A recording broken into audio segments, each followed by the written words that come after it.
Kenzo yang sudah sejak lama merasa ada yang aneh dengan Firman akhirnya memutuskan untuk tidak tinggal diam. Setelah insiden memalukan yang menimpa Mutiara, naluri Kenzo sebagai pelindung Mutiara semakin kuat. Ia mulai mengamati setiap gerak-gerik Firman dengan cermat, dan dari cara Firman berbicara serta bertindak, Kenzo semakin yakin bahwa laki-laki itu menyembunyikan identitas aslinya. Penelusuran Kenzo membuahkan hasil saat ia mengetahui fakta mengejutkan. Nama asli Firman ternyata adalah Bejo, seseorang dengan masa lalu kelam yang pernah terlibat dalam berbagai kasus penipuan dan perdagangan manusia. Kenzo sadar ini bukan sekadar dugaan, melainkan ancaman nyata bagi keselamatan Mutiara. Kenzo memutuskan untuk membuntuti Firman alias Bejo secara diam-diam. Ia mengikuti dari jarak aman ketika Firman keluar rumah dengan tergesa-gesa, membawa ponsel dan berbicara dengan nada serius.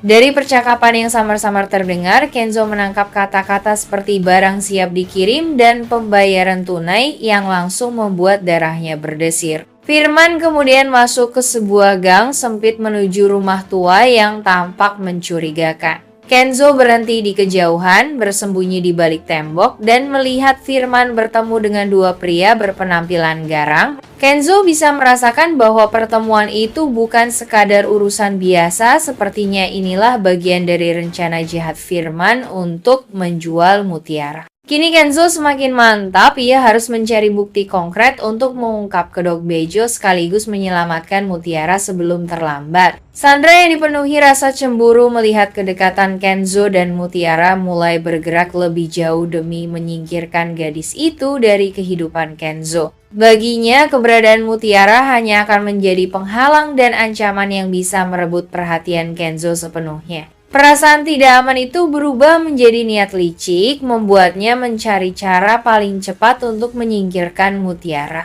Pertemuan rahasia pun diatur. Sandra memilih lokasi yang jauh dari keramaian, sebuah kafe kecil di sudut kota, tempat ia bisa berbicara tanpa takut didengar orang lain. Di sana, ia kembali berhadapan dengan Firman alias Bejo, pria yang selama ini menyimpan rencana untuk memanfaatkan Mutiara demi keuntungan pribadi. Sandra mengetahui betul sifat serakah Firman sehingga ia yakin dapat memanfaatkannya untuk tujuan pribadi. Percakapan mereka berjalan intens tanpa basa-basi.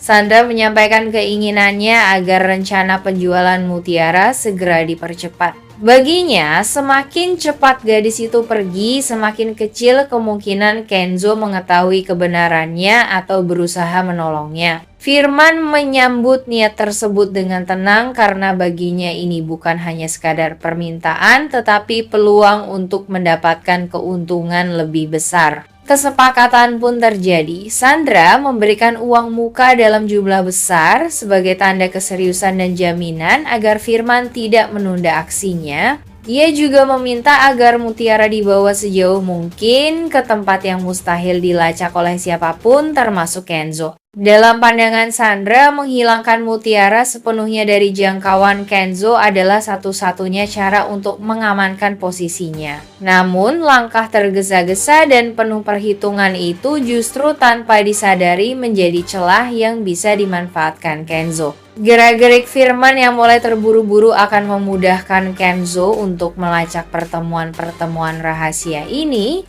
membuka peluang baginya untuk mengungkap rencana busuk mereka sebelum Mutiara benar-benar menghilang. Sementara itu, Kenzo yang selama ini diam-diam mengamati perkembangan situasi mulai merangkai potongan-potongan bukti yang ia temukan. Kecurigaannya terhadap Firman alias Bejo semakin kuat setelah ia mengikuti jejak pria itu ke beberapa lokasi mencurigakan, termasuk pertemuan rahasia dengan Sandra. Dari jarak aman, ia bisa melihat bahasa tubuh keduanya yang jelas menunjukkan ada kesepakatan tersembunyi. Kenzo menyadari bahwa rencana mereka bukan sekadar ancaman kecil, melainkan ancaman langsung terhadap keselamatan Mutiara.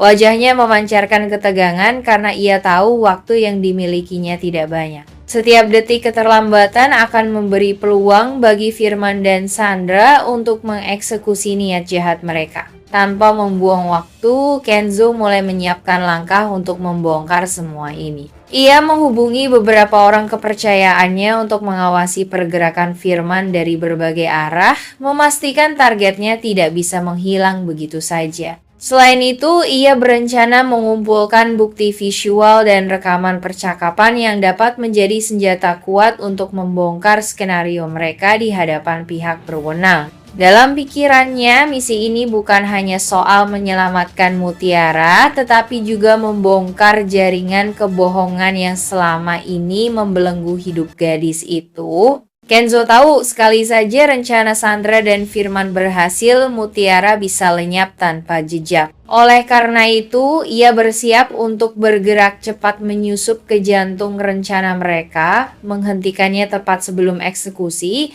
dan memastikan Mutiara kembali ke tempat yang aman. Bagi Kenzo, keselamatan Mutiara menjadi prioritas yang tak bisa diganggu-gugat. Semua risiko dan bahaya yang mungkin ia hadapi terasa tidak sebanding dengan rasa cemasnya membayangkan Mutiara berada di tangan orang yang berniat jahat. Ia sadar kebohongan dan tipu daya Sandra serta Firman hanyalah permukaan dari ancaman yang jauh lebih besar.